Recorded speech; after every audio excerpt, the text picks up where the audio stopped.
This is the cultural service of the NZBC. English for Beginners, Part 1, Grammatical Syntax. My name is Nancy, and I shall be reading the sentences to you, while Julian... Hello, I'm Julian. ...will be giving the points of grammatical interest. So now, if you're ready, we'll begin. Who is afraid of the big bad wolf? Interrogative. My auntie is in the garden picking flowers. Adverb phrase of place. My uncle is not in the garden picking flowers. Not an adverb phrase of place. My uncle is in the potting shed. Fact. Who is afraid of the big bad wolf? Another interrogative. My auntie would still be in the garden picking flowers if the wolf were not eating her. Conditional clause type B, improbable circumstance. The wolf is scratching my auntie. Clause relative. Grrr, says the wolf. Onomatopoeia. The wolf is tearing down my auntie's... Indefinite article. Screams my auntie. Panic. Who is afraid of the big bad wolf? Cliché.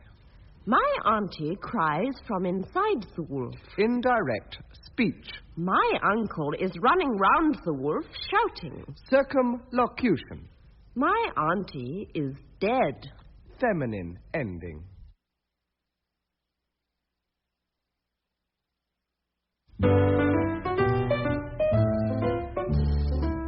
I tried to cross the road the other day. Oh, yeah? A sea of motor cars was in my way. Oh, dear.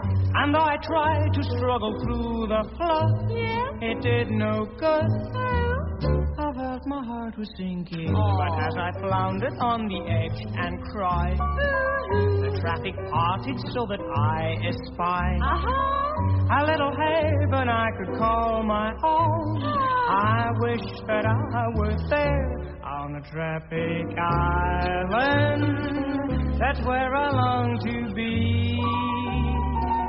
A little traffic island, a paradise for me. Oh, watch the world go by, land. That's where I'm gonna make my sweet abode, on a traffic island in the middle of the Edgware Road. So at a quiet moment in the tide, I reached my island and was satisfied. And where the traffic wardens gently sway, there I'd stay, perhaps a week or two. You're joking. But being stranded is a lonely fate. It needn't be. And so I started looking for a mate. I knew you would. And sitting cross-legged up a keep left side, that's where I saw you on a traffic island. We'll build a home for two. A little traffic island just made for me and you. And we can multiply land and raise the family we're dreaming of, on a traffic island where the policemen only sing of love.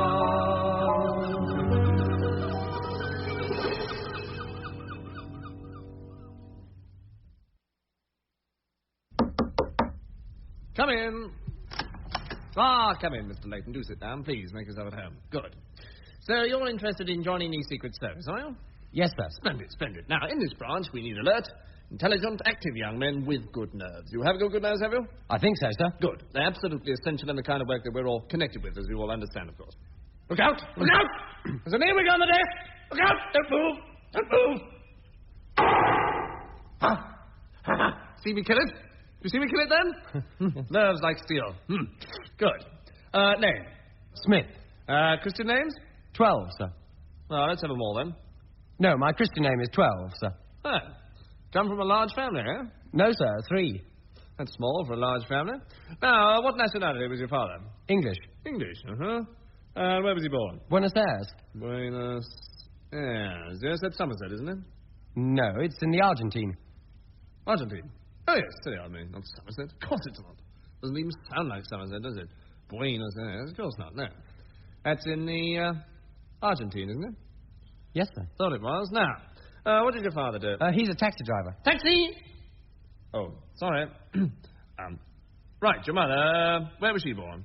Southern Russia, sir. Ah, some kind of stepmother, eh? No, sir. Can't be too careful, you know. Got to check up. She wasn't a Czech, was she? No, sir. Ah, just as well. We don't accept checks. Of course, we take cross checks, but not double cross checks, because if you double cross a check, that makes him cross.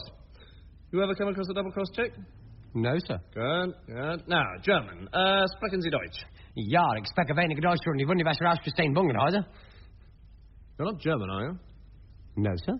Oh, just as well. We don't want Krauts in the Secret Service, you know. Not as bad as the Japs, mind you. They climb over the filing cabinet there. Well, after the strawberries, do you? Do you want a strawberry? Why do you want to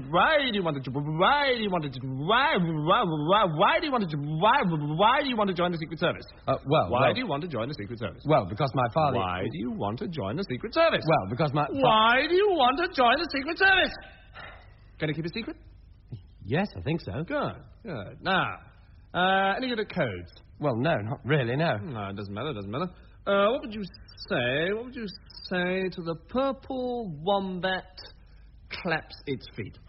I have no idea. Oh, come on, old man, have a go. I mean, no, really, I'll say something, doesn't matter what. I have no idea. The walls of Jericho are slimy green. What? Don't talk rubbish, man. Well, that's all then, you're in. Now, I must equip you for your first mission. Now, do you see this? Yes, sir. Know what it is? Yes, sir, it's a watch. Good. Hold on. Now, do you know how to use one? Yes, sir. Good man. Now, do you know what this is? Yes, sir. It's the watch. Yes, so it is. Smart work. Now, we're going to give you this watch. What do you say? Thank you. Good. Now, you're going to need something to look after yourself with or to look with after yourself. Now, look at this little job. It's a Brenner Davies .56 automatic continental style grip, reversible Maschwitz muzzle like the Luger, telescopic barrel, holds 16, and it's got the new Swedish concentric sights. Oh, just one thing. Keep the flint dry. Now, with it, you'll need this Doberman knee holster and this white flag. Be careful with the flag, but if you're in trouble, don't hesitate to use it. Thank you, sir. Oh, that's a lot then. Incidentally, I'd like to compliment you on your English. Excellent. Thank you, sir. Not at all. Goodbye, sir. Bye.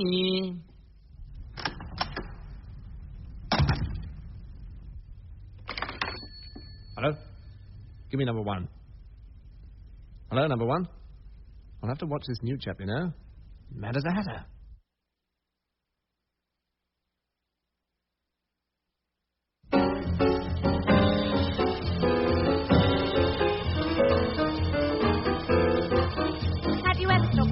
Multitude funny words, you can get new songs, only half a minute long. Wrong pronunciation doesn't matter, chatter. Many words will come into your head instead of writing them down. In the valley, something stood. Thought I had a bird, but it's all wrong. Trying hard to imitate the direct old voice. What do you do? Nothing to me. Oh, God, feels a day terribly expensive.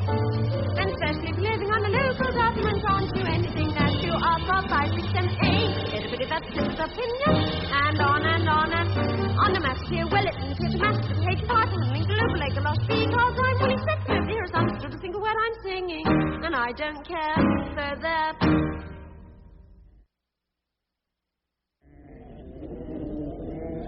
I'm speaking to you this afternoon from the National Sheepdog Trials. Now, these trials are held every year, and the dogs which compete in them have to drive sheep into pens, guided only by the whistles of their master. Absolutely no words of command may be used. And to tell you more about the trials, I have with me here Mr. Ben Wibble, a well-known Somerset farmer. Now, Mr. Wibble, I believe that you've been competing in these trials for over 40 years now. Oh, you mean that's absolutely correct, yes? Well over 40 years now. And you've actually been a shepherd for how long? Oh, I've been a shepherd now for over 68 years, man and boy.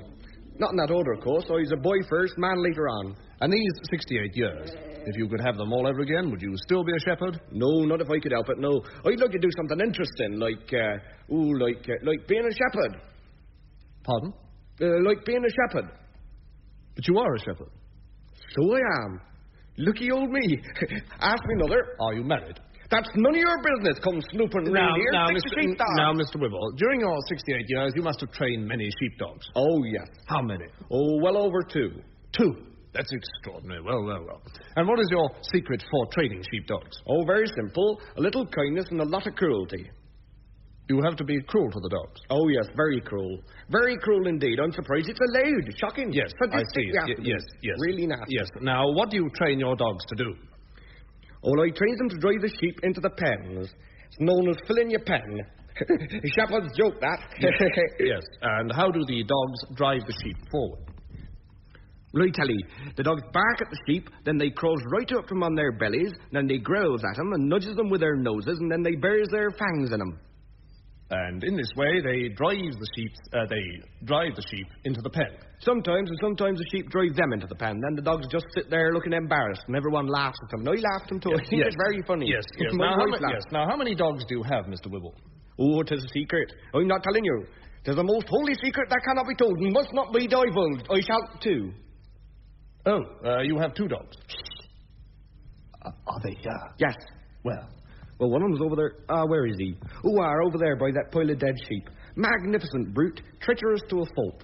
Just has this little weakness for mutton. Oh, do your dogs sometimes worry the sheep? Oh, no, nothing ever worries the sheep. Unflappable, that's what they are, placid. Yes. Well, now, before we return you to the studio, could your dogs give a demonstration? Well, there's only old Butcher here, isn't there? I don't know where Crippen is. He must be off after the judges. He senses they're his natural enemies. Anyway, I'll get him to drive you into that little pen over there.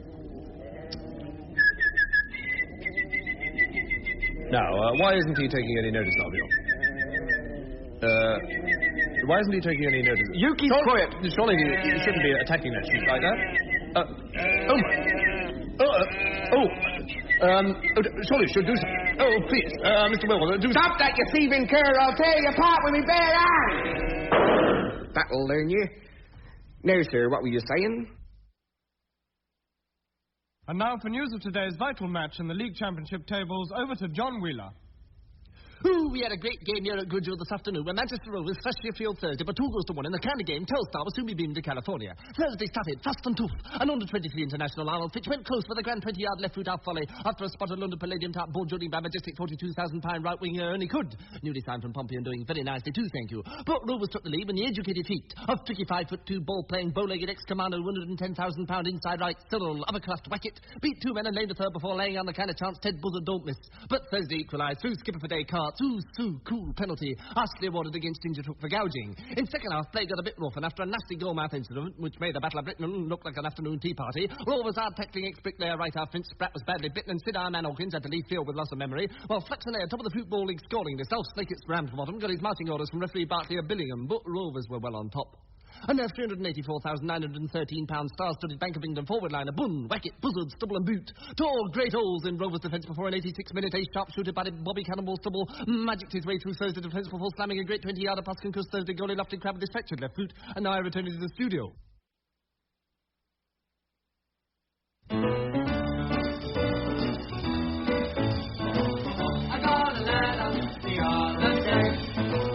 I got a letter in the Morning Post. It really cut me up for the most. 'Cause written on the envelope were 4 words which really dashed my hope. I felt the tears rush to my head. 'Cause this is what they wrote upon it. On Her Majesty's son, on Her Majesty's son, on Her Majesty's son, on Her Majesty's son. Whatever could they want with me on the service of Her Majesty? I got a letter the other day. I got a letter the other day. I wondered what it could be that I could do for Her Majesty. Then all at once it all came clear. It's National Productivity Year. So I got me a girl was getting on fine when I saw this sign. They wrote upon it, proceed with cause. Proceed with cause. Proceed with cause. Proceed with cause. That kind of product we caution if you proceed. I got a letter the other day. I got a letter the other day. Well, though I thought that this girl was sweet, our love was traveling down a one-way street. So I slow down, halt, and park right there, and we'll forget the whole affair. But I wonder now if I did right, 'cause I got a card tonight. They wrote upon it. We want your blood. We want your blood. We want your blood. We want your blood.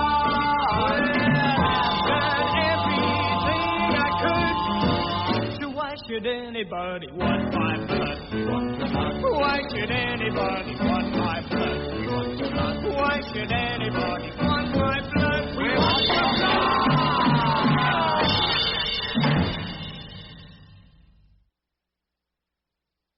Will the court be upstanding? Will the court be seated? Call the accused. Call the accused. You are Arnold Fitch? Definitely yes. You are hereby charged that on the 14th day of July, in the 1964th year of our Lord, you did willfully, unlawfully, and with malice aforethought, assault one Sidney Bottle, a beekeeper. How plead you, guilty or not guilty? Definitely not guilty. My lad, in this case, my learned friend, Mr. Maltravers, appears for the defence, and I appear for the money. Ah, Mr. Maltravers, I hope your leg is better. I haven't hurt my leg, my lad. That's splendid news. My lad, the prosecution will endeavour to show that the snivelling, depraved, cowardly wretch whom you see cowering before you returned home on the night of the 14th of July in a particularly vicious and unpleasant frame of mind, had words with his wife, and then deliberately assaulted his pet ostrich by throwing a watering can at it. A what? A watering can, my lad, a watering can, a large cylindrical tin-plated vessel with a perforated pouring piece much used by the lower classes for the purpose of artificially moistening the surface soil.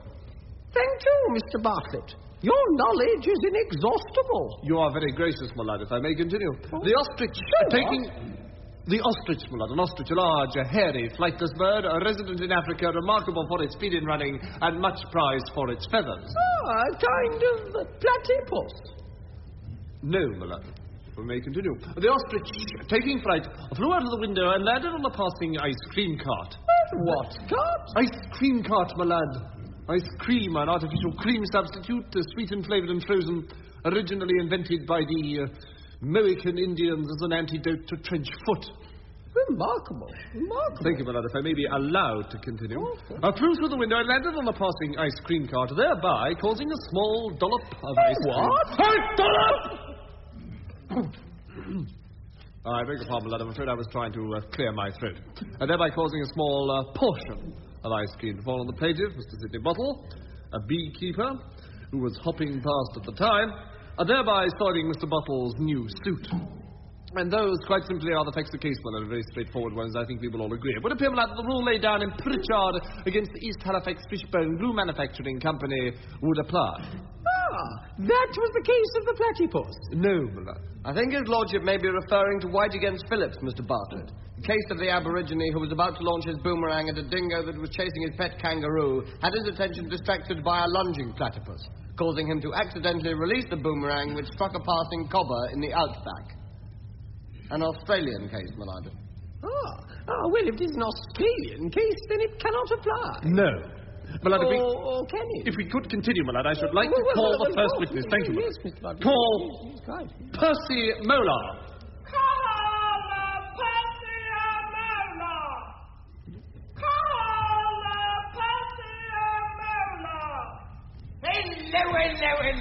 How do? You are Percy Molar. That is correct. That is that. You are a company director of no fixed abode. I am. You are also a music hall comedian. Yes. Are you married? Yes, I am. My wife. Will you, in your own words, please, Mr. Molar, describe your wife to this court? My wife, she's got a face like $1 million. All green and crinkly. Thank you. Thank you. Mr. Molar, would I be correct in thinking that your wife has, comparatively recently, visited the West Indies? Yes. Jamaica. Objection. I'm sorry, my lad, I withdraw that question. Mr. Miller, did you meet your wife in a revolving door? No, she went of her own accord. No. Now listen very carefully to the question, please, Mr. Miller. I shall repeat it. Now, did you meet your wife in a revolving door? Yes, and we've been going around together ever since, I think, John. Mr. Miller, I put it to you that your mother-in-law is bald. I agree, of course. And would I be correct in thinking that only last Wednesday... Objection! I hope my learned friend is not going to lead. I am not. Oh. Mr. Miller, would it be fair to say that your mother... Objection! Does your mother... Objection! Miller, I must protest. Your learned friend is treating Mr. Moeller like a half-witness. Now, Mr. Moeller, would you tell me... Objection! That is really quite intolerable. Your learned friend is making a mockery of this courtroom. What is more, me learned friend is neither learned nor me friend. In future, my lad, with your permission, I should refer to him as me ignorant enemy. Now, if me ignorant enemy will allow me to get a few words in edgeways... What way? Mr. Barclay? Joking, Mr. Barclay. Very good, Mr. Moeller, will you tell the court, please, what has happened to your bald mother-in-law recently? My bald mother-in-law, she's had rabbits tattooed on her bald head. Because of the distance, they may look like hairs. Hairs on the head. Thank you, Mr. Moeller. And did you then, Mr. Moeller, see the ostrich fly to the window and land on the passing ice cream cart, thereby causing a small quantity of ice cream to fall on Mr. Buttle? Yes. No further questions? Just two questions, my lad. Right. Mr. Moeller, Hello. does the accused have a garden? No, the accused does definitely not have a garden near the accused. In that case, would the accused be likely to have a spade? No. A scythe? No. A hoe? No. Pitchfork? No. Trowel? No. Rake? No. Pruning shears? No. Watering can? Yes! Damn! Well done, Mr. Moeller. No further questions, my lad. You may leave the court, Mr. Moeller. Very kind, my lad, but before I go, I would like to finish by singing a very, very lovely old ballad entitled... I don't wish to hear that. Would you kindly leave the court? You're very kind, my lad. Oh, I ain't got a barrel of money. For Arnold Fitch.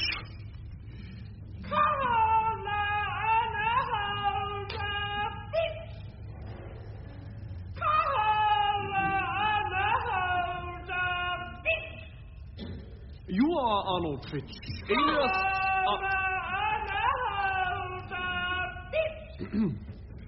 You are Arnold Fitch, alias... Mr. Maltravers, would you go and see to that, please? I never had Yes, anything my like lad. the court Really room. quite intolerable, my lad. No, court of law such as this.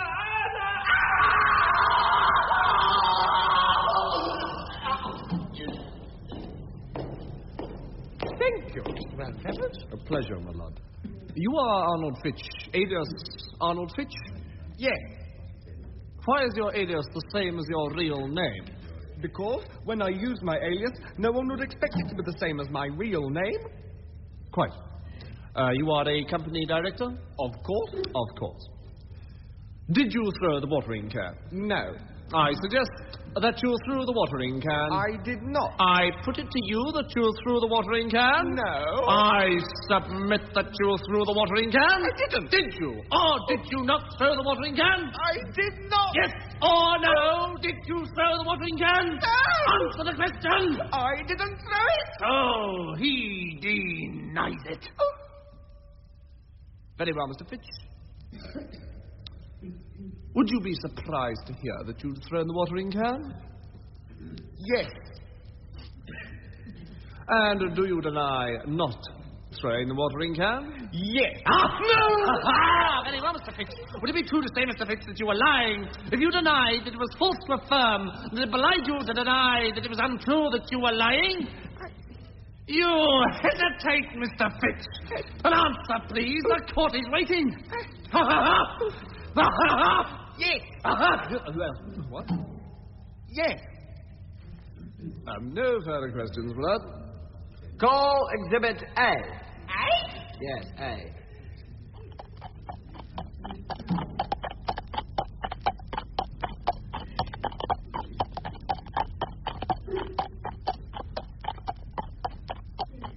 Mr. Fitch, have you ever seen this before?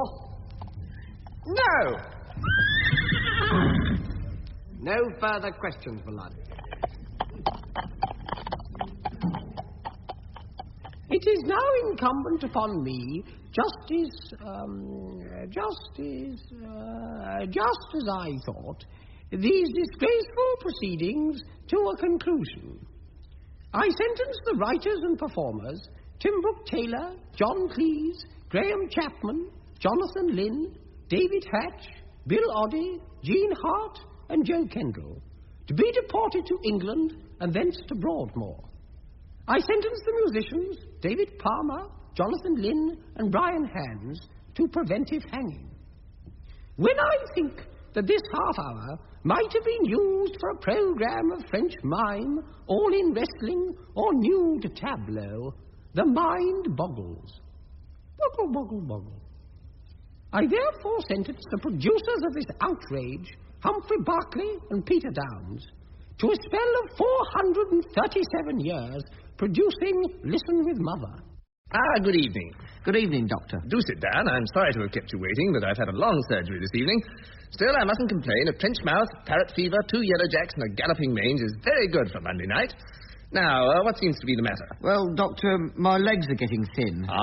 Attack of thin legs, eh? Well, it has been a good evening. Thin legs. Let's see them then. Oh, goodness, they are thin, aren't they? Aren't they thin? Aren't they thin? They're fantastically thin. Look at old Spindleshack. Doctor, I didn't come here to be insulted. Oh, come, Mr. Quince, don't take it to heart. There's only making fun of you. Aren't they thin, though? Yes, and they used to be hairy. Fantastically hairy, and now they're bald. So they are. Bald, thin legs. That's not funny. Poor old you. Poor old me. Very thin, bald legs. Please, Doctor. I'm sorry, that was unprofessional. Now, are you eating well? No, just small bits of bacon rind. Bacon rind. Anything else? Yes, seed cake. Little pieces of seed cake. Seed cake, I see. Tell me, Mr. Quince, do you like cats? Well, it's funny you should say that. I used to be very fond of cats. Quite platonic, of course. But the last 2 or 3 weeks, I just can't bear them near me. They frighten you? Oh, yes. Well, they're nasty things. Claws and teeth and very crafty. Marked antipathy to cats, yes? The symptoms are classical. Now, does your back itch at all? Yes, as a matter of fact, it does. Well, let's have a look at it then. Yes, just as I thought. Feathers. Feathers? Yes, it's as I suspected. You're turning into a bird. I'm what? You're turning into a bird. Oh. There, look at that feather. Very pretty. Do you mind if I have it in my wife's hat? Doctor, do you mean that I'm going to be a bird? Yes. But what kind of bird? Well, with legs like yours, probably a heron or a bittern or a flamingo. We can't be sure. We'll have to see if you develop webbed feet. But, Doctor, a bird? It's all right. There's no operation. Well, can't you give me something? What would you like? Breadcrumbs? Bit of fat? Do you fancy a fish? No, Doctor. Something to stop me becoming a bird. I don't want to be a bird. Oh, don't be silly. It's all experience. I had a man in here yesterday. He's a nice chap. He thought he was a moth. Look at that hole in my coat, you see? Kept banging himself against the stand of lamp, he did, but he was quite happy being a moth. Perfectly happy. But my wife, what will she think of me when I'm all covered with feathers? I expect she'll be tickled to death. Now, have you had any strange dreams? No. Well, very soon you'll start dreaming that you're flying around your room. And when you wake up, you'll find that you are. So keep your bedroom window shut, or one day you'll wake up and find you've gone. Understood? Yes. And we don't want you getting too thin, so eat plenty of grub. But no grubs, even if they tickle your fancy. No, I won't. And if I were you, I'd get rid of your cat at this early stage. We don't want to take any risks. Now, have you got any hobbies? Yes, I'm a pigeon fancier. Well, you better stop fancying pigeons from now on. But, Doctor, what will my friends say? I expect they'll say, here comes my feathered friend. Doctor, please be serious. Can't anything be done? Nothing. Until you start to melt, and then we'll have another look at you. If you want a second opinion, you'd better see Mr. Summerby in the High Street. Is he a specialist? No, he's a vet.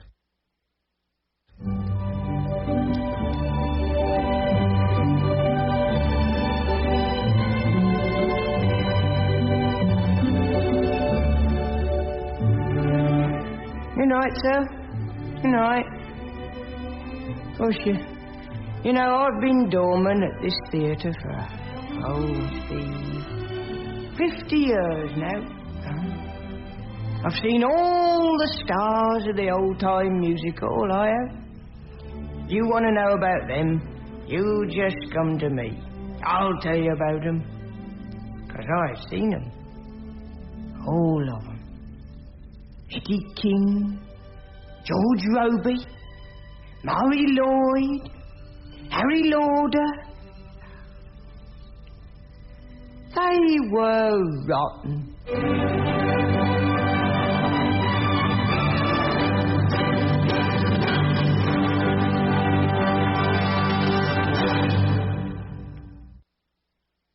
Welcome to Lords, and we greet you with the news that the West Indies are 226 for 3 wickets.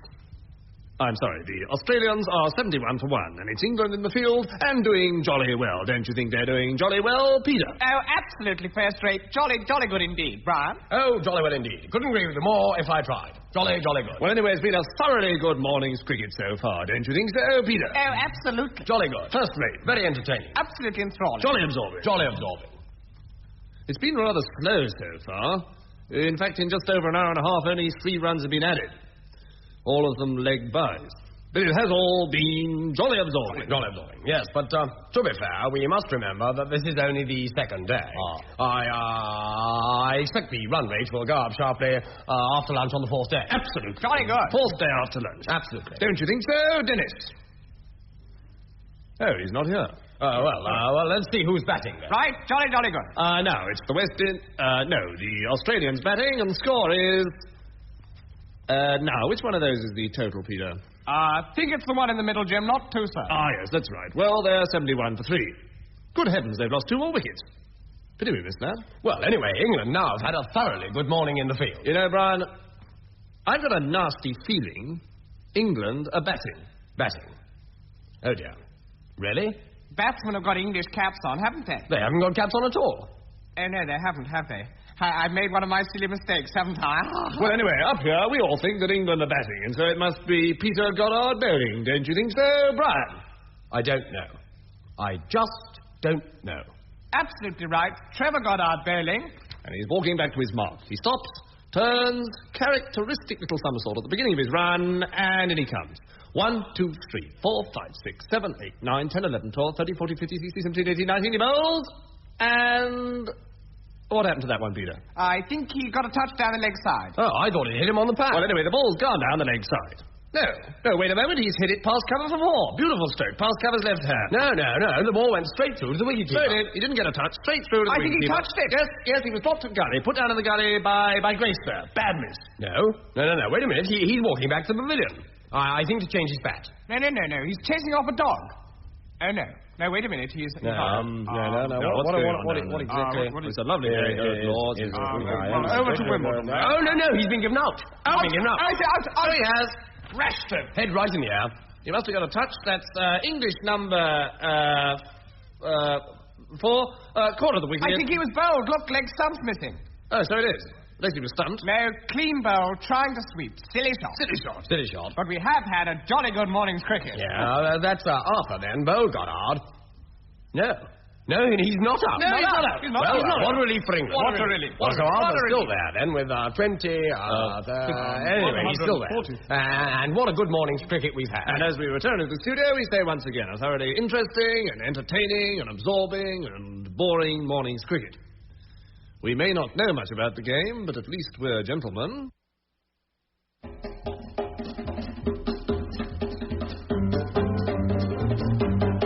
want to do the bossa nova, I want to do it dance. I want to do the bossa nova, I want to find romance. I want to style it, I want to cry it, I want to dial it, I want to love it. I want to do the bossa nova, no, find a new dance. I want to do the bossa nova, I want to hold you in my arms. And when we do the bossa nova, I want to show my charms. I want to lighten up, I want to curdle up, I want to find another romance. I want to do the bossa nova, no, find a new dance. Why should you be the only one that I could ever love? Why should this be the only note that I'm thinking of? When you're near, I get a funny feeling up and down my spine. Don't you know that you're really mine? I want to do the bossa nova, I want to do it tonight. And when we do the bossa nova, you make me feel alright. I want to hold you you tight, I wanna love you right, I wanna drive you slightly insane, wanna do the bossa nova, nova, nova, nova over again. I wanna do the bossa nova, nova, nova, nova over again. I wanna do the bossa nova, nova, nova, nova over again. Yeah.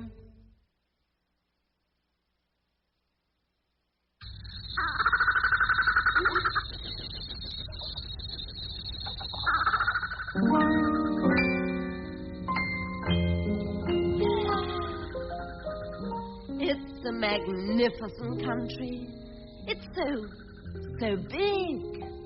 I would never have believed that a country could have such an irresistible attraction for me. Ah, the dark continent.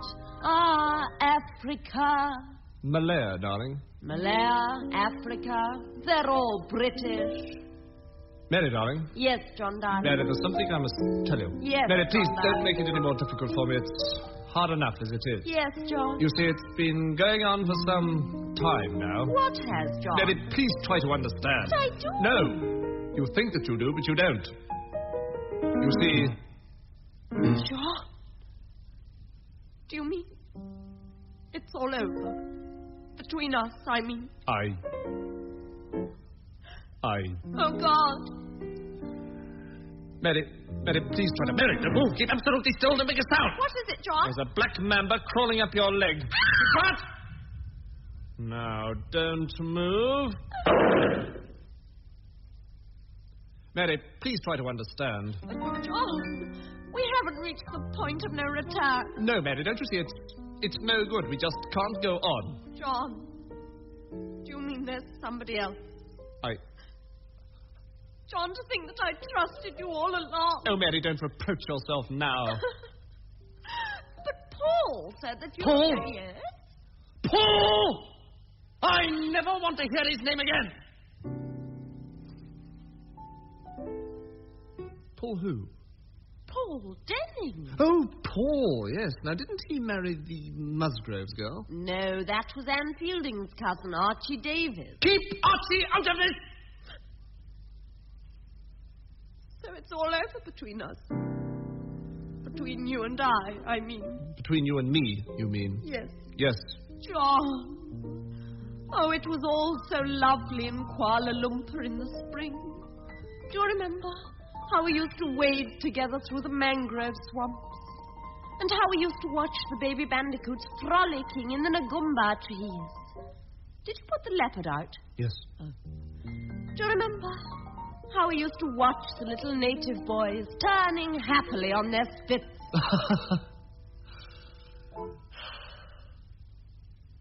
I always felt guilty about that. So this is the end of us? Yes. I feel any pity? A little shame. You might as well know. I'm having an affair. What? With Chung Mi Fu Young Toy. Keep Chung Mi Fu Young Toy out of this! Which one is he?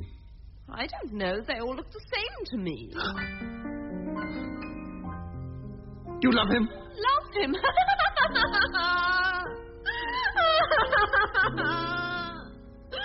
I can't stand it anymore. I'm going to end it all now. Mary, you're not going to do anything silly. You can't. But Mary, think of the children. We haven't any children. Well, think of the dogs. Dogs? That's all you care about. You're joking, of course. I've never been more serious in my life. You colonial. Puff at her! Oh, dead. Down there! Don't move! I love you. Damn you, I love you. No, John. Don't say that. Don't you see? It would never work, you know. We can't just start all over again. It would always catch up with us. Oh, God. Don't move! What? But, John, it can't just end like this.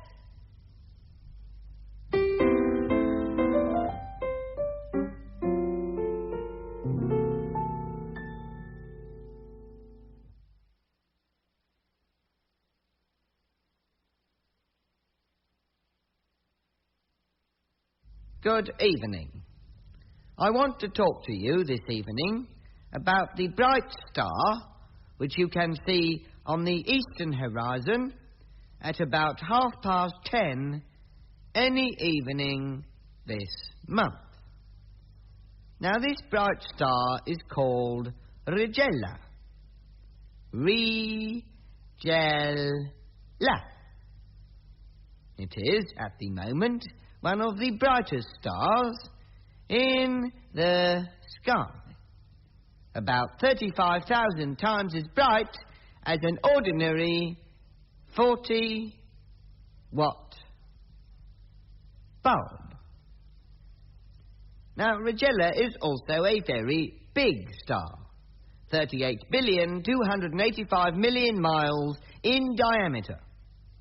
Or, to put it another way, if you were to imagine that this orange is the size of the dome of St. Peter's, Rome, then Regella is 128 million times the size of the Taj Mahal. Now, to give you some idea of how large 128 million is, 50 people dotting continuously at 3.5 dots per second for 4 3/4 months would be enough to fill 2 warehouses with exercise books. Now, as well as being very big and very bright, Regella is also a very long way away. 227 light years, or 940,000 times the distance from Peking to Wanganui, or 356 million times the amount of methylated spirits consumed in Europe and America annually, or just under the distance that an ordinary white rhinoceros running at 18 miles an hour could travel if he ran for 31 million years, or 3,500,000 billion times the width of a budgerigar's wing. So much for Regella. Next week, I'll tell you how to make a lemon meringue pie. Good night. And now we take you to the Lower Newton Road office of the Grublian National Tourist Bureau. Come in, sir. Good morning, sir. Good morning. Very nice to see you, sir. Good morning. And what can I do to help? Well, I'm interested in visiting your country. Wonderful. Sit down, please. Sit down.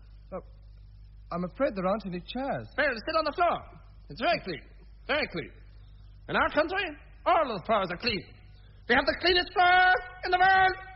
I'd give you my chair, but I'm very tired. Well, I think I'd rather stand, thank you. That's good. Standing is very healthy. You're a healthy man. I like you. That's good. Now, when do you want to come? In August. That's good. That's a good month to come. You'll be there for the peasant shooting season. I think you mean the pheasant shooting season. No, I mean the peasant shooting season. It's the only way of keeping their numbers down. The beaters go into the houses and drive them out into the streets, and then the police mow them down. It's very funny. We have a great sense of humor in our country. That's the trouble with you English. No sense of cruelty. Now, how long you come for? A month? 2 months? No, only a week, actually. Only a week? A sneaky little week? Yeah. What's the matter? Don't you like our country? No, I love... What's wrong with our country? What's wrong with it? It's better than your lousy country. I think your lousy country stinks. No, please don't. Oh. Quiet! Our country is very beautiful. And our folk are very gay. It has been statistically proved that our folk are the gayest in the world. They're over 7.5 times gayer than the British. I'm sure you will enjoy our country. You will enjoy it very much. If you don't enjoy it, you will be punished. You understand? Yeah. Now, where do you want to go in our beautiful country? Well, I didn't really know. Don't play games with me! I'm not. You have ways of making people talk. I will go and get the brochures. If you try to leave this office, you will be shot. Slowly. Now, here we are. Now, perhaps you visit the South. It is very gay in the South. There you can see the traditional folk dances, where the folk all come and dance on the green. And also the traditional police dances, where the police all come and dance on the folk. And there's also the famous wine made by the peasants. You can hear that every evening when the police are interrogating them. Oh. And if you go to the north, this year we have the International Police Fair and the annual Festival of Police and the National Police Exhibition. And you can also hear our world-famous Grublian National Police Orchestra. Now, where are you going to go? Well, while we're there, my wife and I do especially want to visit Splint. What's so special about sprints, huh? Before you say anything, I must state that at all times I was acting under orders. You understand? And what's this about your wife, eh? Well, nothing. You never said anything about a wife. Well, you never... There is she. You never asked. Why isn't she with you? She's shopping. Oh, yes? How do I know you've got a wife? Perhaps you're lying. You know something? I don't think you've got a wife at all. My good man. You a spy or something? No, I'm not. You know, I think you're a spy. Your eyes are close together. That's not good. What's that bulge under your armpit? Don't be personal. You know what we do with spies in our country? We shoot them. Slowly. We line them up against the wall, and we shoot them dead. Very dead. Very slowly dead. Do you hear me? Dead. Dead. You still want to come? Yes, please. I'll go and get the forms then. Oh, are there any other questions you want me to ask? Well, there were 1 or 2 points. Yes. Well, I'll get Mr. Gilbert to attend to you.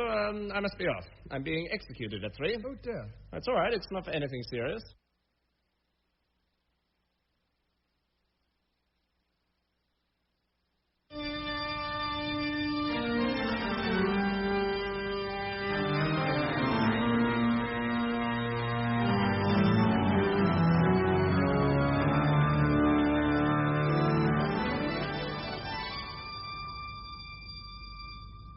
Good evening and welcome to another edition, indeed another program in our focused series. Tonight we look at music.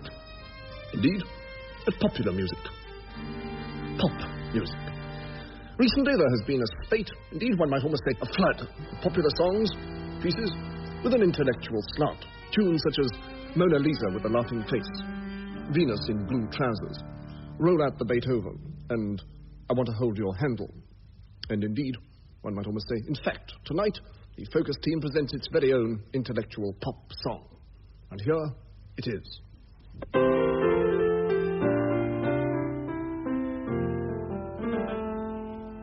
Intellectual, intellectual, You give me a thrill, I bet, more than a Beethoven quartet.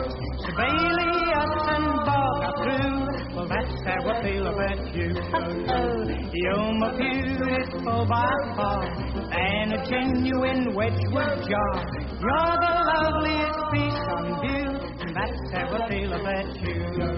Well, I would be your Othello, walking right beside you everywhere you go.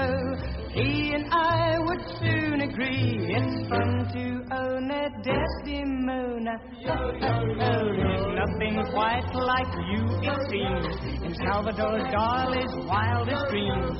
Baby, you're surreal, it's true. That's how I feel about you. Well, you would overwhelm, I know, a Titian or a Renoir or a Picasso. Every night you seem to me like Aphrodite in a nightie. I never had this thrill before, except from the statues of Henry Moore. It's wonderful what those curves can do, and that's how I feel about you.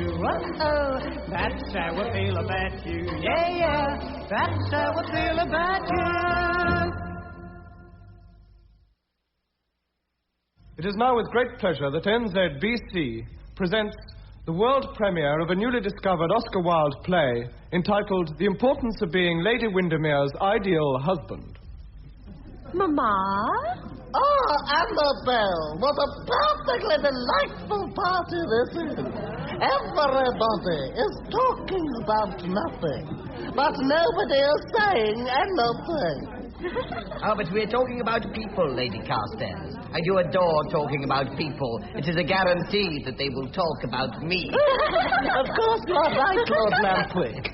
Annabelle, you must go away. I'm hoping to meet Lord Wildworth shortly. They say he is the most wicked man in society. You'd better go and look at the moon. But there is no moon tonight, Mama. Well, go and find one. Yes, Mama. What a perfectly tiresome girl she is. She has no sense of a challenge. Lord Wildworth. Oh, Lord Wildworth. Oh, Lord Wildworth, how perfectly horrid of you to keep us waiting like this. It was so exciting. You have been in the garden. What have you been doing? I have been talking to myself. I confess I was perfectly fascinated with what I had to say. Oh, Lord Wildwood, they say you are the most wicked man in society. Oh, Lady Carstairs, don't say that. The truth is always such a bore. However, it is very pleasant to meet you. Oh, Lord Wildwood, is it really you? No. Oh. I am merely an exquisite figment of your delightful imagination. But tell me, Amanda, who is that lady over there in the heliotrope, with the diamond choker and the ermine earmuffs? That, Lord Wildworth, is your wife. Really? What exquisite taste I have. Remind me to divorce her. I should like to be her lover. Oh, Lord Wildworth, you are so irresistibly wicked. You seem to be interested only in what is either wholly bad or wholly beautiful. I am only interested in what is wholly bad. Beauty is interesting only because it arouses our enthusiasm. And enthusiasm is the greatest of evils. It is the beginning of religion. What?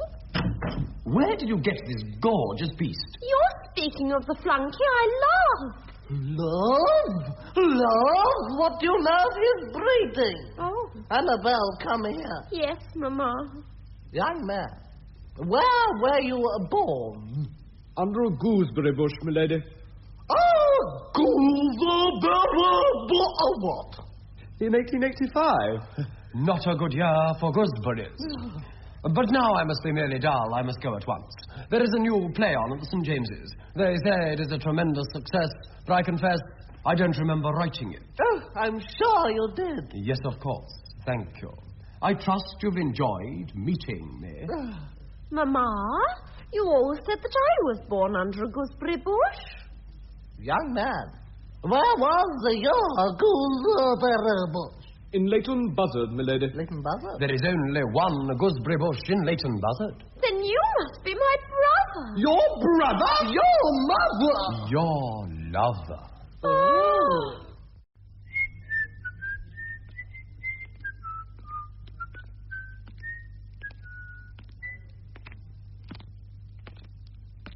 Oh, good evening, sir. Everything all right? Fine, thanks, officer, yes. Oh, no, get off me! No, what are you doing? No. Just a routine inquiry, sir.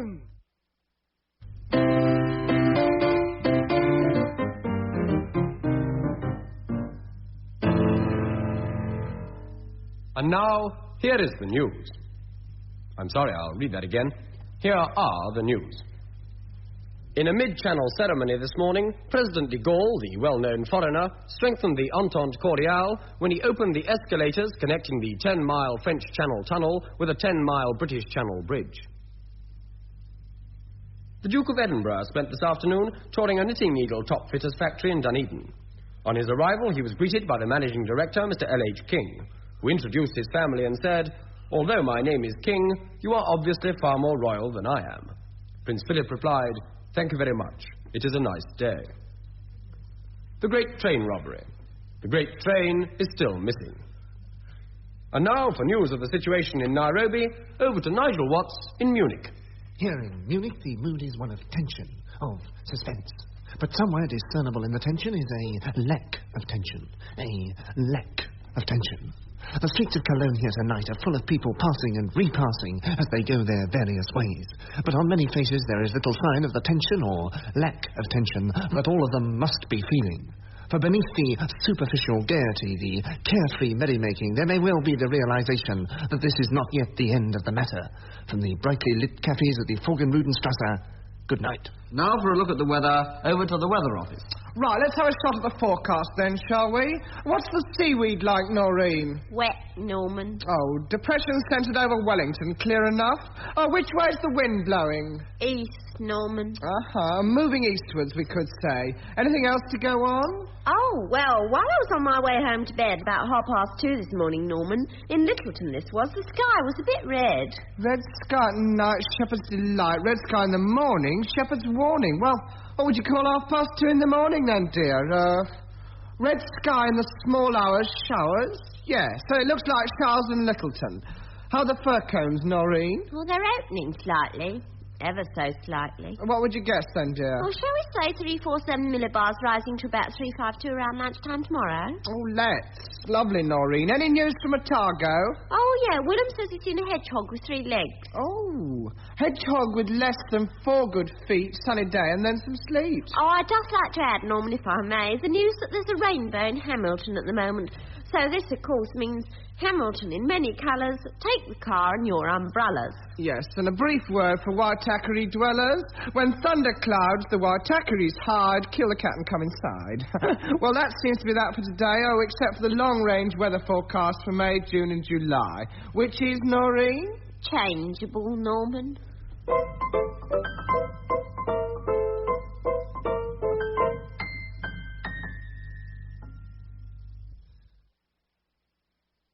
Good afternoon, Mr. Horton. Nice to see you again. My name is Potter, and I've never been here before. Excellent, excellent. My name's Hawkins. I'm glad Nurse could fit you in all right. I hope you didn't have to wait long. Just over 2 days.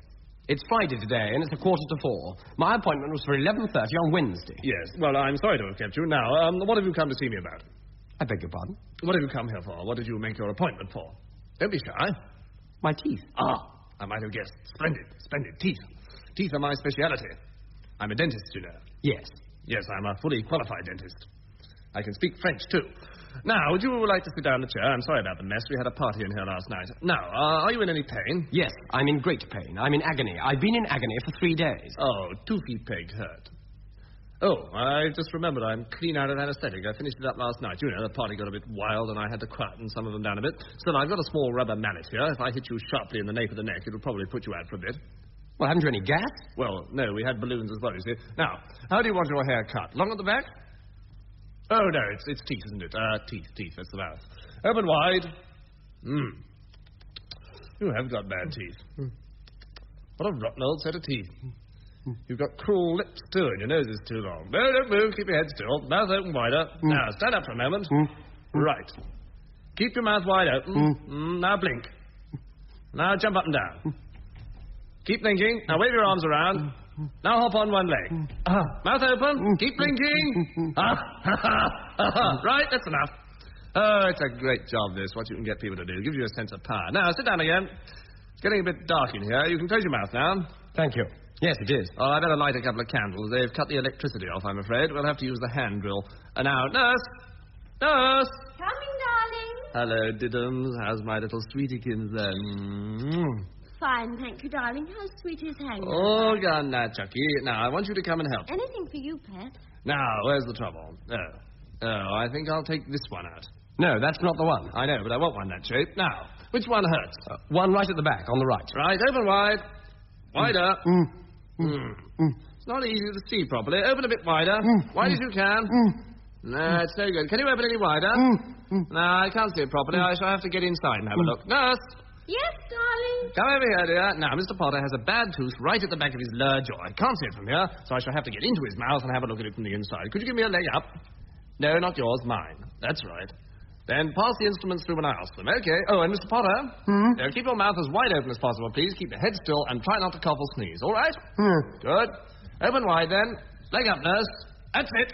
Now, I'll put the right foot in first. That's it. Now the other one. Okay, now push. Good. Push me. That's it. And then...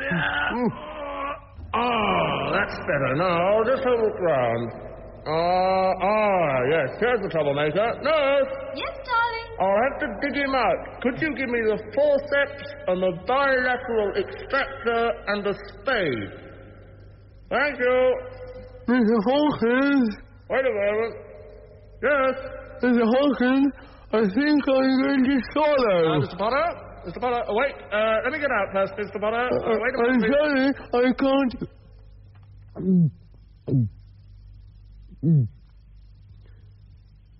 Mr. Hawkins? Mr. Hawkins? You brute, you swallowed him. Well, I haven't had anything to eat for 2 days.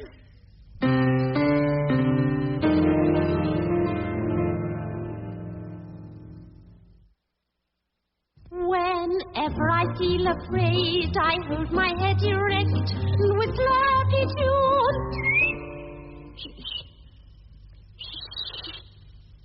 Help! Morning, Arthur. Morning, Ted. God, it's a bit parky this morning, isn't it? Telling me, mate. I've been up here half an hour. Any buses yet? Yes, we've had 4 17s, 2 22s, 2 73s, a 5, a 19, a 26, a dust cart, a steamroller and a circus. But no 21B. Every 7 minutes. You've had 4 17s, have you? Well, I'll be here for a day or two then. Oh, I just don't get it, mate. I just don't get it. You stand around here waiting for a 21B, and just when you think they've all migrated, you can see them far away in the distance. A ruddy great queue of them coming up over the hill. A convoy, about 150, all of them 21Bs, stretching as far as the eye can see, halfway to Wanganui. I just don't get it. Wicked. That's what it is. A bad business. That's why they do bad business, mate. You take it from me. I know. Quite agree. Parky, innit? Not half. Yeah. Did you see the telly last night? No. What was on then? Oh, film. About birds. Oh, yeah. Fascinating. Fascinating. What sort of birds? Desert birds. Desert birds. Yeah. Fascinating. What was fascinating about them? Vertical takeoff. Straight up in the air. Go on. No, really, straight up in the air. Just like that. Straight up. Straight up? Yeah, straight up. Funny birds, they live deep down holes that they bore in the ground. Right down under the ice. Ice? In the desert? Ah, well, maybe it wasn't ice. No, mud crust, that was it. The mud crust. A great crust of mud. They bore these holes in the mud crust by dropping pointed stones on it from a great height. But they never hit the same spot twice. Ah, but they mark the spot with a feather, see? Fantastic birds. More accurate than our bombers in the last war, you know. It's been scientifically proved. That's how they defend themselves, you see. They drop sharp stones right in their heads. Whose heads? I don't know, mate. I'm not an expert on these birds. Probably marauding wallabies. Oh. And tins of fruit. What? Tins of fruit. What about tins of fruit? That's how they open tins of fruit. They drop sharp stones on them, then they can suck the juice out. That's where their beaks come in, you see. They use them like straws. No, I'm sorry. I just don't see this. I just don't see it. What? How do they get the tins of fruit? How do they get tins of fruit in the desert? I don't know, mate. I'm not an expert. I only watch the perishing programme. I don't know how they get them, but that's how they open them. Fantastic birds. Vertical takeoff. See, they've got to be able to take off vertically to get out of their holes. Marvellous. Do you know, when they're attacked, they can puff themselves up into over 100 times their original size. 100 times! 100 times? That's fantastic. Which is a lot, isn't it? Perhaps it was 3. Yeah, that was it. 3 times their original size. Fantastic, isn't it? Well, I don't think 3 times is fantastic. No, it isn't, is it? Not 3 times. Vertical takeoff, straight up and down. Now, that is fantastic. Fantastic birds, mate. Fantastic. Hey, do you know something? I just remembered. These birds, they invented penicillin. Penicillin? That's fantastic, isn't it? Fantastic. Birds invented penicillin. Ready? No, wait a moment. No, that was Alexander Fleming, wasn't it? That's right. Fantastic man, Alexander Fleming. Oh, yeah. Fantastic. Mind you, he couldn't drop sharp stones to save his life.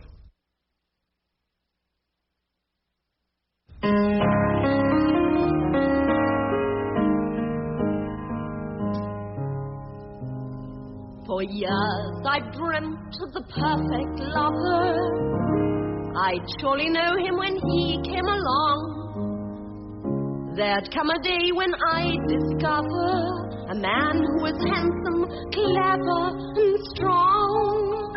Strong as a lion, tall as a tree, a man who would capture and dominate me.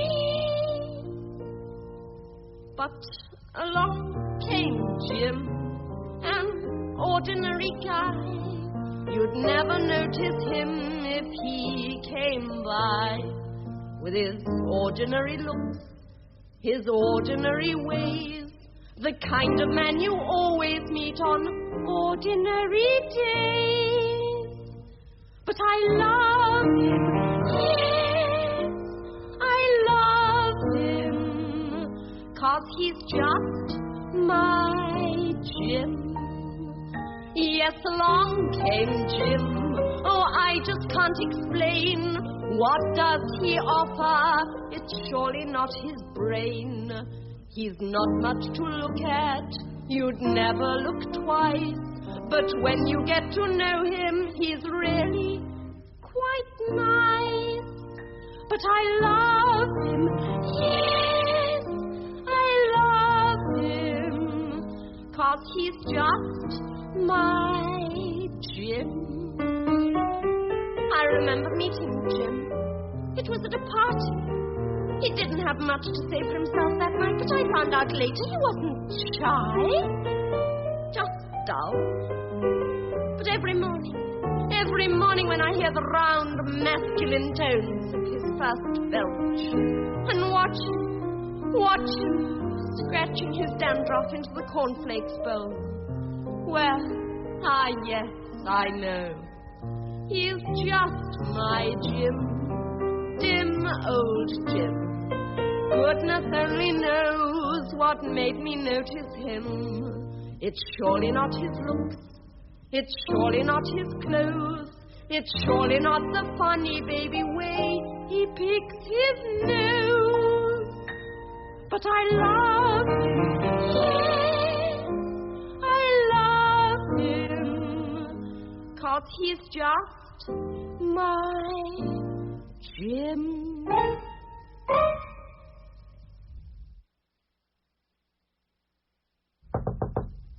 Come in. Mr. Wilson? That's right. Come in, old chap. Johnny going to meet you. Take a pill. Thank you very much. Not at all. I'd better introduce myself. I'm Buffy Chapman, squadron leader Buffy Chapman, actually, but everyone here calls me Yellow Guts. I'm in charge of the whole show around here. I see. You're from the old NZBC, aren't you? Yes, that's right. Jolly good show. Always pleased to help a lost cause, eh? Well, anything we can do to help, you name it. Fire away. Well, yes, the NZBC are interested in doing a program about the air-sea rescue, and your base here at Barnum was recommended to us. Oh, I say, it's jolly nice of someone. Wizard. Well, what exactly do you do here at Barnum? Well, when some chap pancakes his crate down in the drink, we cream over there and fish him out of the soup. You were in the RAF during the war, squadron leader. No, I was in the catering corps. I got into the RAF for the last couple of months, but I panged so many kites the Germans sent me a medal. Bally cheek. And how long have you been here? Since the end of 45. Where are we now? 57. 12 years. But it's 1964. Is it? Time flies. I must give the wife a ring. She'll be expecting me. 64. Now, squadron leader, how is air sea rescue organized? Well, the country's divided into 4 sections, you see. North, that's us. South, east, and... what's the other one? Took me tongue. West? That's it, west. And each section looks after its own area. The main thing is to keep peak efficiency at all times. Got to be really efficient. Everyone on their toes and ready to go. Coffee? Yes, please. Right. Hello.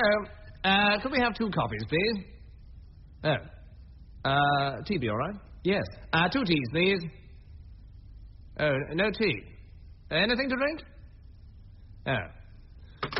Sorry about that. Where was I? Peak efficiency. Yes, that old thing. Squadron leader, what means of rescue have you? Well, we've got a fleet of helicopters and 18 launches, 4 of which float. Only 4 float? Yes, but they're equipped with the most up-to-date and modern and efficient wooden oars. But you have a fleet of helicopters? Yes. How many altogether? Well, actually only 1 altogether. It's all rather embarrassing. You see, we had 6. Well, what happened to the other 5? Well, we sort of mislaid them. Don't really know where they went. We just counted them one day and we were 5 short.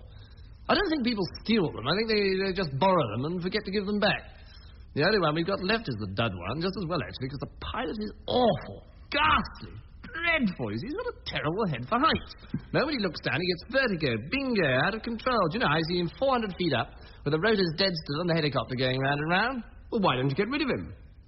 Well, it's his helicopter. Do you mean it's not owned by the Air Sea Rescue? Well, he wanted to buy it, and we were short of funds, private deal, redecorating the mess and all that. It's damn difficult. It's the other 5 I'm worried about. I mean, I've got 8 men out in Wellingtons looking for them. But I thought you used Shackletons now. No, Wellington boots. It's much too muddy for ordinary outdoor shoes now, Do you have any other plans? Well, we've got 4 Shackletons and a couple of Sunderlands for anyone who's feeling tired of life, and that's the lot. Well, would you be prepared to show me round the base now? Oh, certainly, old boy, certainly. Just follow me, down here. Well, I'll show you the operations room first. Here it is. Now, in here... no, this is the kitchen. Now, let me think, where are we?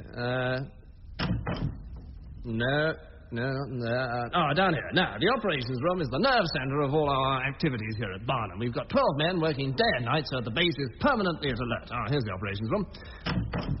Now, these 12 men are... Hello? Hello? Anybody here? Of course, it's Saturday, half day. Well, let me show how these things work. Now, this wireless here is networked to all the Coast Guard, so if I want to speak to, say, the Coast Guard at Chipton, all I have to do is to press this button here, and...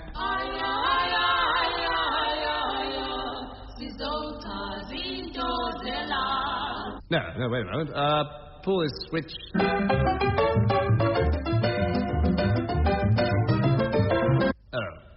Well, anyway, that's the general idea of it, anyway. I'm sorry there's no one here. I see.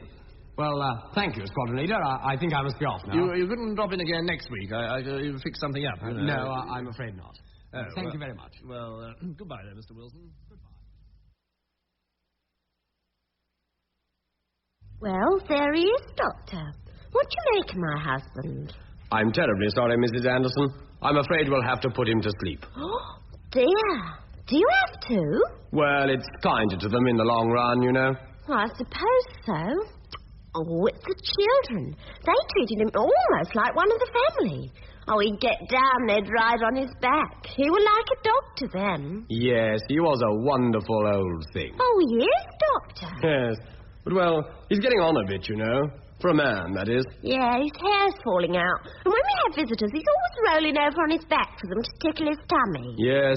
He's hardly up to shows in that condition, is he? Oh, goodness me, no. He's not been further than the end of the street for I don't know how long.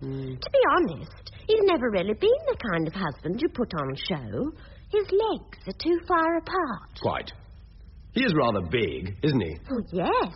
Actually, since we moved into the flat, there's hardly been room for him.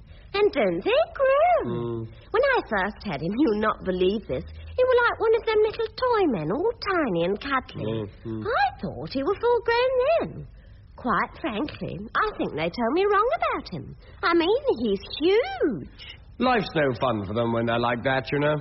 Oh, he must be suffering, mustn't he? I think so. Oh, go on then, quick, before I change my mind. Oh, Doctor, how much will it be? 10 guineas, please. Oh, it's gone up since the last one.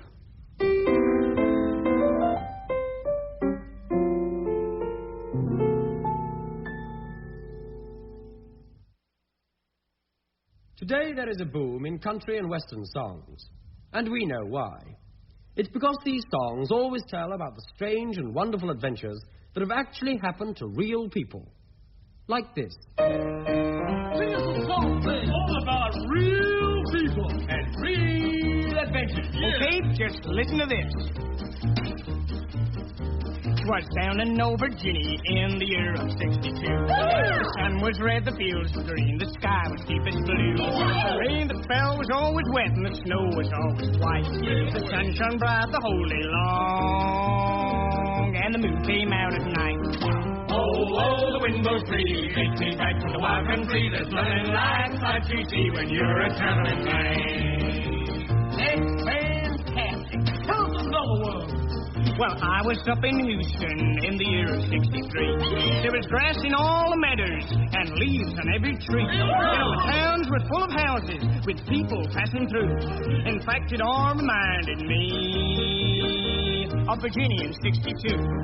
Oh, the wind blows free, take me back to the wild country. There's nothing like that you see when you're a traveling man. I can hardly believe it. I can't hear enough of those old stories. We rode upon our horses with shoes upon our feet. We had water there for drinking and food which we could eat. And every step the horses took went forward down the track. When we reached our destination, we turned around and came right back. Makes my blood run cold. Listen, tell me another one. Go on, Luke. I've traveled long, I've traveled hard, and many sights I've seen. And many are the memories of the places I have been. But of the many wonders, I think that I can claim that every and one was different, and no two were the same. Oh, oh, the wind blows free, take me back to the wild country. There's nothing like sights you see when you're a traveling man. One more. Oh, the wind blows free, take me back to the wild country. There's nothing like sights you see when you're a traveling man. Yee-hoo! And at the halfway stage, the score is the boys of King Arthur's Grammar School, Palmerston North, 1.5. The girls of Podbury High School, Wanganui, 0.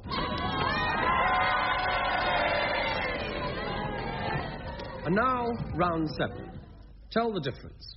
Peter, what is the difference between an elephant and an armchair? An elephant is one of those round orange boxes you lock books up in and put in a greenhouse. And an armchair is, it's a long plastic pole you hang out of the window and keep the birds away. No. I can only give you a half for that, Peter, but I can offer it to you, Elizabeth. I don't know. Well tried anyway, Elizabeth. And we go on to round 8, which is called Tell the Truth. For instance, I may say, what's a Grecian earn? And you would say, about 10 bob a week, which might get a laugh, but wouldn't earn you any marks. Right now, Jessica, who stole the bottle of whiskey from inside Mr. Jackson's desk during break last Wednesday? Alice and Cole. Good. Now you get 2 marks for that, and Alice gets 50 lashes. And that brings us to the end of round 8 on the score, please, Joan Shark. The boys of King Arthur's Grammar School, Palmerston North, 83, and the girls of Podbury High School, Wanganui, 2.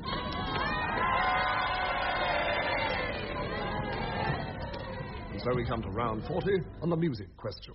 Freddie, can you identify this piece of music?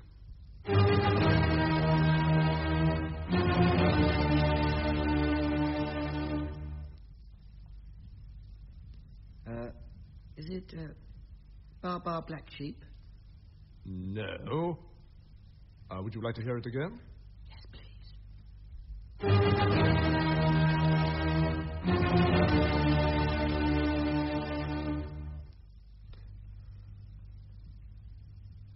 No? Well, never mind, Freddie. It is, of course, this.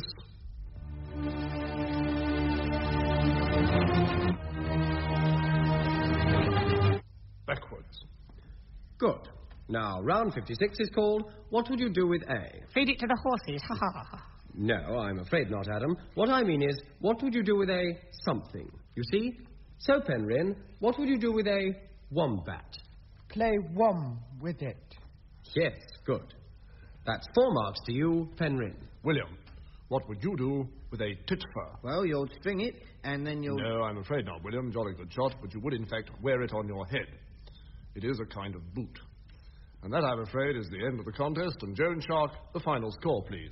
Well, the score at the end of the contest is the boys of King Arthur's Grammar School, Palmerston North, 6. The girls of Podbury High School, Wanganui, 4. So that is, of course, a win for the boys and girls of King's College. And there we are, so it's over to the team captains to say goodbye for us.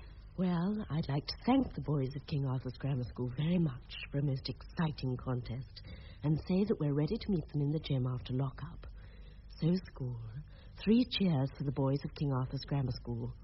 Hip, hip. Oh, come on, school. And now over to Kempton Park. Here at Ascot, we join the Entrecote Stakes with just over 3 furlongs to go, and it's Rhubarb Tart leading from Wombat the second. Wounded Nuns coming up on the stand side, Cigarette Girls 4th, and...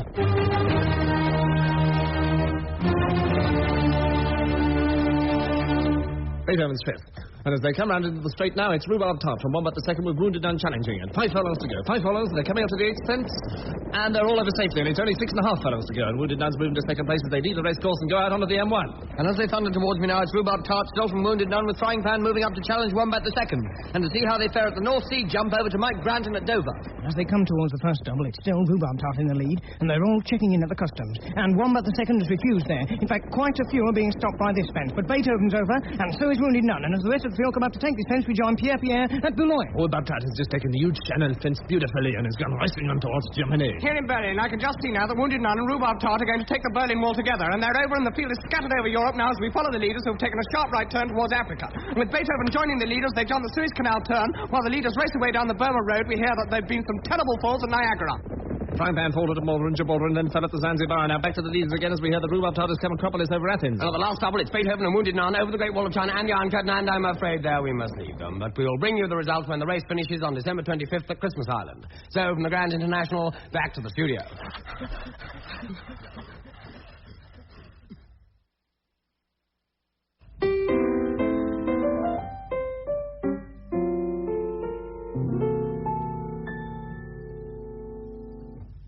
And now, old-time music hall, coming today from a mead factory in Wessex. Hail, Jot, well met. Hail, Tittle, well met i' faith. But whence comest? Whence comest? I comest from the house of Mistress Quickly. Mistress Quickly, she is somewhat of a fast one. Think on't is in jest, yea. Yea, at the house of Mistress Quickly you get both the board and the lodging. B-A-W-D. No, verily, but soothly, I've been having trouble with the Black Death. Wilt thou keep my mother-in-law out of this? Tush.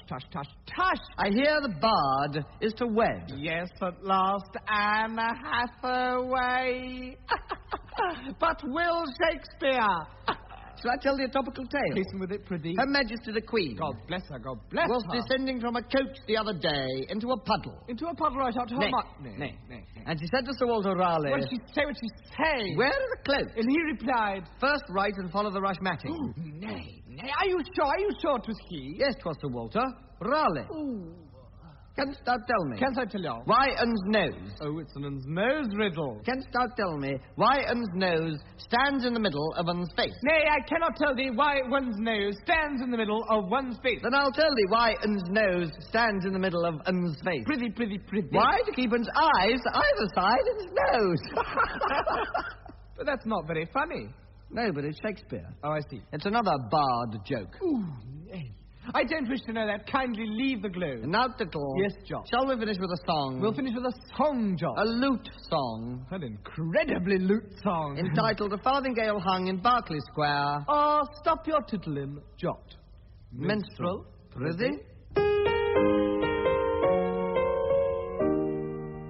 When the wheel of fortune runs you down and the heavens above are gray, Just step, a measure, swap, a jest, and a thing around a line. Remember, all the world's a stage, that's what the poets say.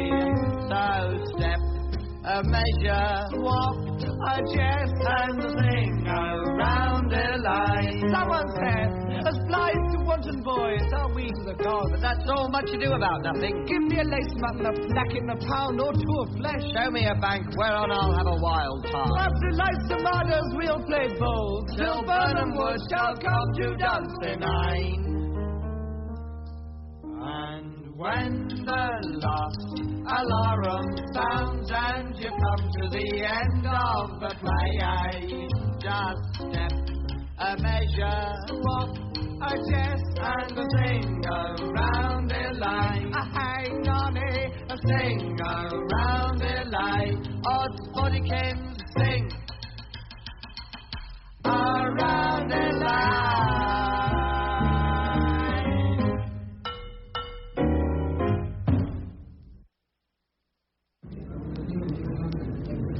Good afternoon, sir. Anything to declare?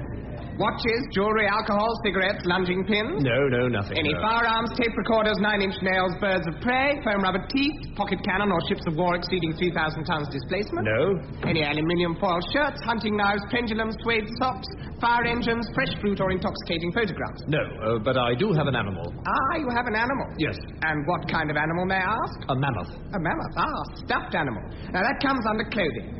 Now, the statute of 1422 allows you 2 stuffed animals or 117 stuffed birds. No, it's not stuffed. It's live. Live? Can't be live. Mammoth is extinct. No, you see, I've been in South America now for 7 years exploring unknown regions. Very sorry, sir. You can't bring extinct animals through the customs. Not if they're alive. But if it's alive, it can't be extinct. Oh, yes, it can, sir. It's on the official list of extinct animals here, sir. Here we are, right here between the saber-toothed vole and the Dutch-billed giraffe. Number 37, mammoth extinct. And that's that. So I can't bring my mammoth in? Well, I think I can make you an offer. hardly a mammoth offer. Now, under the 1561 Dinosaur Amendment Act, I can let him through subject to quarantine. Quarantine? Is that wrong? 400 years, sir. 400 years? But I should be dead before he can come out. Absolutely correct. Dead right. Now, 400 years it is, and 400 years it must be, sir. Even though it is a printing error. Look. If you let the mammoth through, I think the Institute will be prepared to grant you and your wife 3 weeks on the continent in recognition of your services to zoology. Are you trying to bribe me, sir? No. Pity, I could do with a holiday. No, you see, it's not as easy as that, sir. Oh, dear me, no. I mean, this mammoth of yours, it isn't as if you could get it into your suitcase, could you? It is in my suitcase. What? Oh, well, open it up and let's have a look at him then.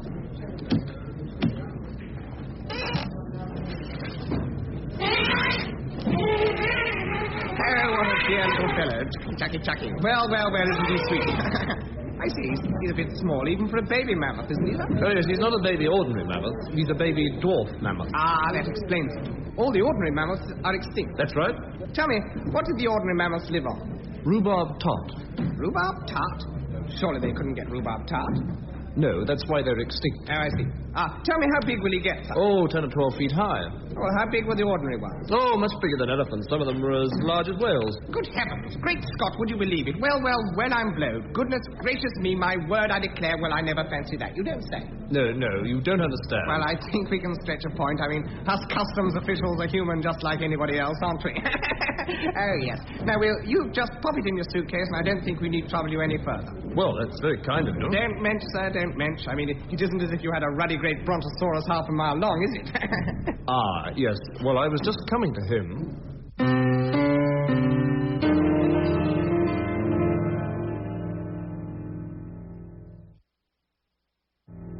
Shortly to tour this country is the show based on Joy Adamson's 3 identical books.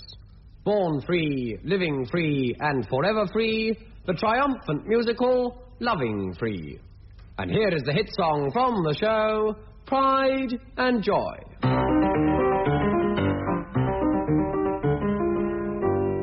I long to be where we're born free, with the animals whom I care, to hear once more his gentle roar, where I always get the lion's share. I long for a lark in a national park with a tropical moon above. Oh, take me back, where the folks are black, and back to the beast I love, so I can once again run my finger through his mane. Oh, I'm in love with the lion, and the lion's in love with me. Down in the jungle I'm alright, with a little bit of lion on a Saturday night. I'm in love with the lion, and I'm in ecstasy. Oh, I'm not lying, I'm relying on the lion, and the lion is lying on me. I never felt a pang for an orangutan, or a flutter for a chimpanzee, not me. I'm not a girl who winks at a passing lynx, for the lion is the cat for me, tee-hee. And I'm safe from men in an African den with the beast I've got my eye on. And it can't be a crime, 'cause in everything I'm content to toe the lion. I'm as happy as I could be with my African bush baby. Oh, I'm in love with the lion, and the lion's in love with me. We're the happiest couple you've ever seen. He's the king of the jungle and I'm his queen. I'm in love with the lion, and I'm in ecstasy. There's no denying that my heart is fine. I'm really dying with the crying, the trying. I'm not lying, I'm relying on the lion, and the lion is lying on me. Ooh! And now, Sports Review.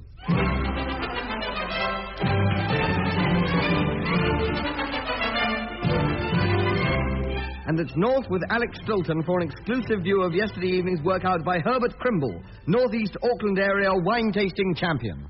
See what you make of this one, Herbie.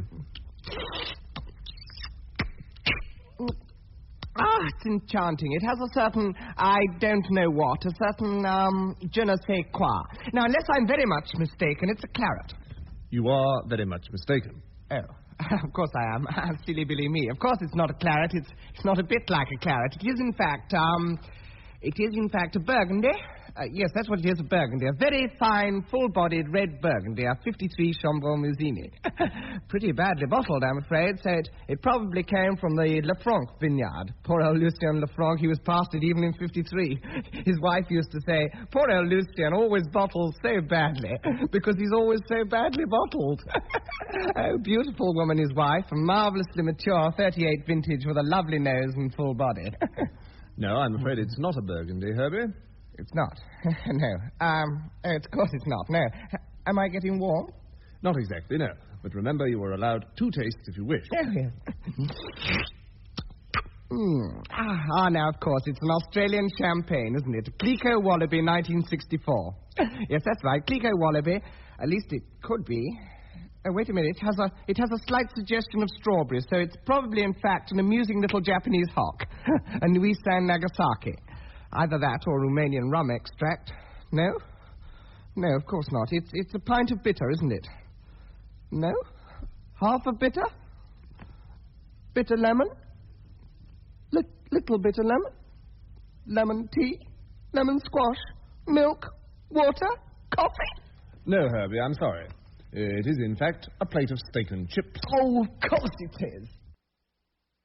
This is Mount Ararat calling. Here beginneth the first verse of the news. It has come to pass that the 7 elders of the 7 tribes have now been abiding in Sodom for 7 days and 7 nights. There seems little hope of an early settlement. An official spokesman said this afternoon, only a miracle can save us now. The walls of Jericho today suddenly collapsed, burying a certain Joshua and his 7-piece brass band, who were passing beneath them at the time. Scientists are working on the theory that sound waves from the music may have disturbed the brickwork. At the weigh-in for the big fight tomorrow, Goliath tipped the scales this evening at 15 stone 3 pounds and David at 14 stone 3 pounds. David's manager said this evening the odd stone could make all the difference. The news in brief: Lamentations 4, 18-22, and 2 Kings 14, 2-8. And now, a look at the weather. Good evening. Well, it's been a pretty rough week, hasn't it? Anyway, let's just have a look at the scroll. Now, we've got a plague of locusts moving in here from the northwest, and they should be in the Tyre and Sidon area about lunchtime tomorrow. There's scattered outbreaks of fire and brimstone up in Tarsus and down in Hebron. Oh, and possibly some mild thunderbolts, force 2 to 3 down there in Gath. Right down in the south, well, Egypt's had a pretty nasty spell recently. 17 or 18 days ago it was frogs, followed by lice, flies, a marrying on the beasts, our last Tuesday locusts, and now moving in from the south-southeast, boils. Now, up here in the eastern Mediterranean, well, there's a pretty big depression that's been building up there for some time now, and that's being brought in toward the land by high or mighty winds. So further outlook in that area, well, continual rain for 40 days and 40 nights, followed by widespread flooding. So if you've got any gopher wood, you better start building your ark right now. Good night.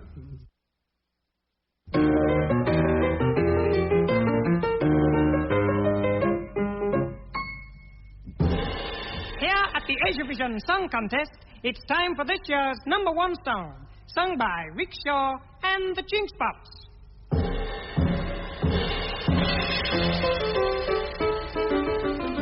On a ride in a rickshaw, baby, be my oriental girl. There's no one finer in the red shiner than my little Greasy girl. Here's my pagoda, so come on inside, and we'll show you my Chinese lantern slide. Come on a ride in the rickshaw, baby, in another ripple world. Be my own, no, in the kimono, you're really good enough to eat. You're the top of the menu, baby. When you kiss me, you're my special treat. My Hong Kong honey, you're as nice as a chicken chow mein with special fried rice. No, you see, Tokyo BJ, no one who's quite as sweet. My end should be denied. life becometh chop to his side. Remember the proverb taught in school, it's Chinaman always plays it coolly.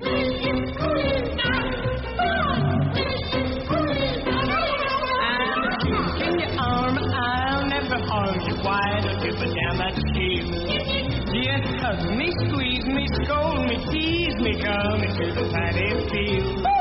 And be my little lotus flower, just a little bit sweet and a little bit sour. The lovebird you calling, blossoms are falling, why don't you decide to yield? Well, baby, you're much hotter than anything in you but Sully's band. Chinese torture, you're my fate. Here's my heart on a willow pattern plate.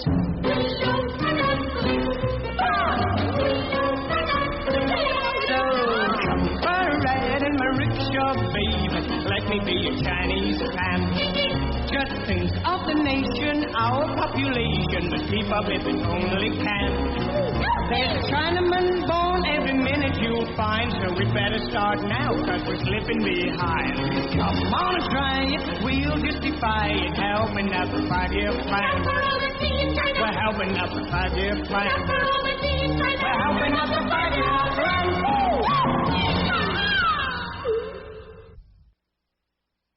Scrap heap for 1930 foot.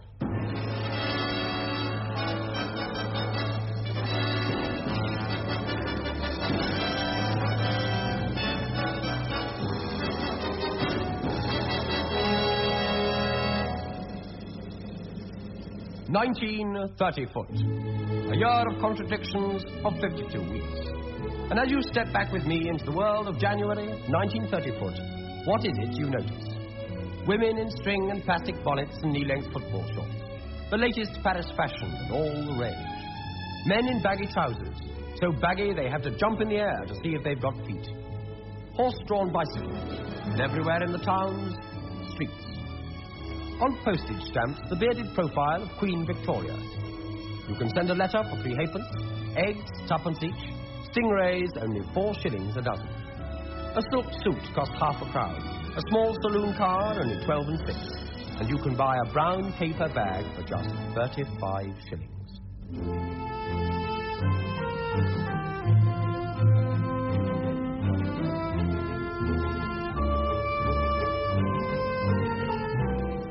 This is the golden age of tea-room trios.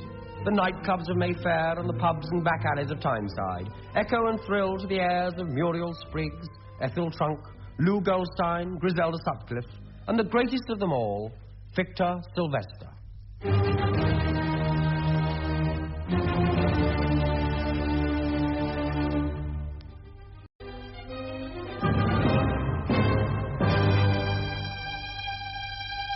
Smart tunes for smart people.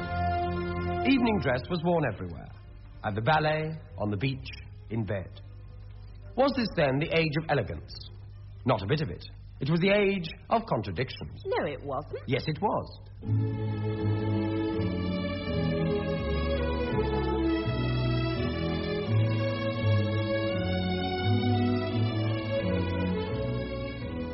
February the 3rd, riots at Bath and Cheltenham.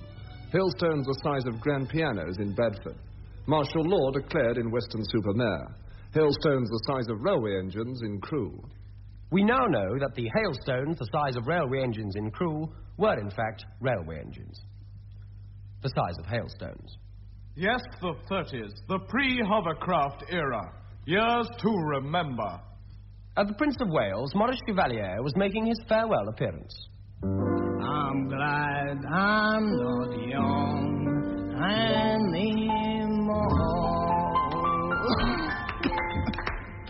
Thank you. And for my first encore. Every little brain seems to whisper. Louise, birds in the twins seem to whisper. Louise. Meanwhile, in the League of Nations, the United Kingdom was lying third. Then, we have now received confirmation of reports that Italy is preparing to invade the small eastern Mediterranean island of Barthos, with 12 armoured divisions convoyed and supported by the entire Italian Navy. Crisis at the League of Nations. Sir Humphrey Brush a member of the UK delegation, described the scene. Absolute chaos. Half the trouble was the interpreters were on strike. I mean, a load of frogs, krauts, dagos, Arabs, Japs, wops, jugs, ruskies, coons, yanks, and chinks jabbering away. It was like a blessed circus. And they all spoke such rotten English. The Italian Navy is now less than an hour from the island of Barthos. A successful act of aggression such as this would spell the end of the League. But disaster was averted at the last moment by a strange quirk of fate. 2 shepherds noticed the Italian division's landing and chased them away. But in the spring of 1930 there were other things to excite public attention. Weston-super-Mare up for the Cup. Before 100,000 people at Wembley Stadium, non-leaguers Weston-super-Mare humbled mighty Arsenal by 9 goals to 8 in the cup upset of all time. From BBC Sound Archives, we bring you the last half-minute of the match with the score 8-all. Now Harrison's got the ball in the right half position there for Weston-super-Mare. He switches the ball out to Thompson on the right wing. And Thompson's going outside his back. He's hitting the ball down the line. He's taking the ball out of the line. He's got the ball out on the line. He's got the ball inside. He's got the ball inside. He's got the ball inside. He's got the ball inside. He's got the ball inside. He's got the ball inside. He's scored. He's scored. He's scored. He's scored. He's scored. The commentator, a Western man, died just after the final whistle. Meanwhile, in an obscure laboratory somewhere in the depths of the physics department of Cambridge University, a promising but as yet unknown scientist was engaged in work on an unknown and secret project. What he was working on, we shall never know. Just down the corridor, an aged professor was coming to the end of his life's work.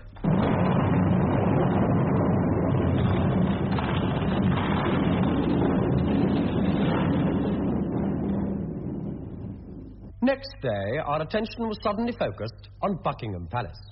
Royal Dachshund ill. The country's leading veterinary surgeons in attendance. Regular bulletins will be issued. Newspaper placards carried the single word, Fritz. The sudden illness came as a shock to the British public. Holidays were cancelled. Theatres and cinemas closed. At Wimbledon and at Lord's, play continued, but at half pace and in black. Everyone was waiting.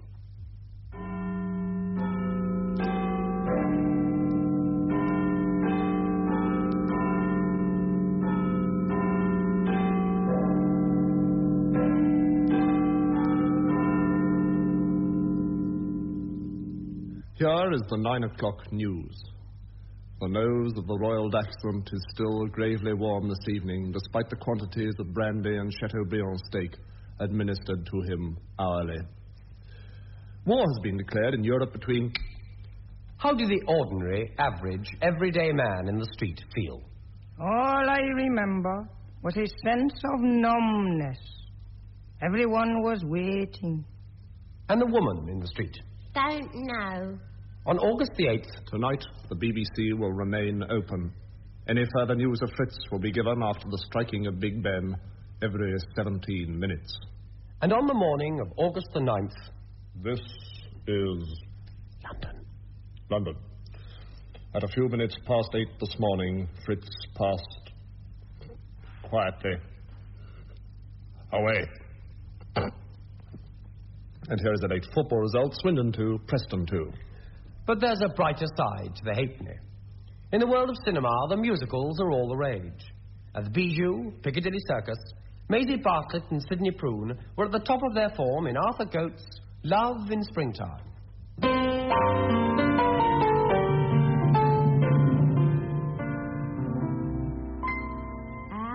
long as there's a song to sing, as long as there is news to bring, there's heaven and me, oh, all eternity, as long as there's a song.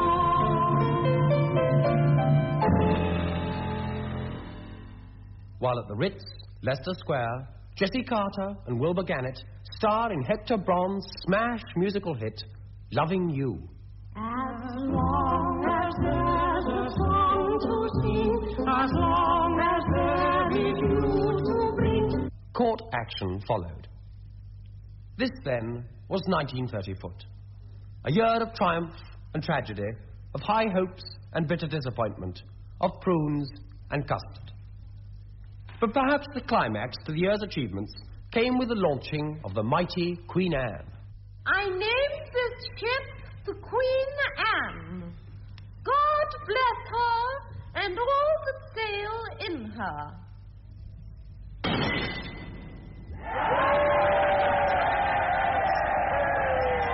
She's more than a ship, she's a gesture, a symbol of the new times ahead.